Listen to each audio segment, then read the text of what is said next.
কন্যা কি দানের বস্তু? মেয়েরা কি দানের বস্তু? তাহলে কেন বিবাহের সময় বলে কন্যাকে দান করতে হবে? এটা আবার কিরকম কথা? কেমন লাগছে না? পুত্রকে কেউ তো বলে না পুত্রদান করা হচ্ছে, কন্যাকে বলে।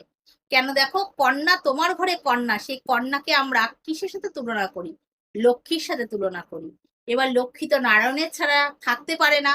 তাই জন্য যে বর রূপে যে আসে দেখবে সুন্দর গলায় মালা, ধুতি, কত সুন্দর সাত্ত্বিক ভাবে সেজে আসে। সেখানে কিন্তু প্যান্ট শার্ট পরে কিন্তু আসে না। আমাদের সনাতন ধর্মে যেটা নিয়ম, ওরম করে আসে। আর বউ, কন্যা কিভাবে সাজে? সুন্দর, যেমন আমাদের দেব দেবীরা সাজে, ওড়না মাথায় দিয়ে লাল বেনারসি পরে, হাতে মানে মেহেন্দি পরে, পায়ে আলতা পরে, মুটুক পরে, শোলার মুটুক পরে সুন্দর ভাবে সেই লক্ষ্মীর মতো সেজে আসে।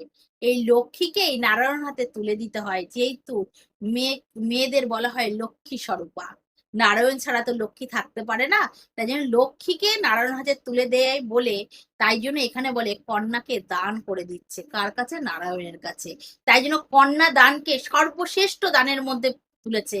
কেন? ভগবানের কাছেই তোমার কন্যাকে তুমি তুলে দিচ্ছ। জয় রাধে।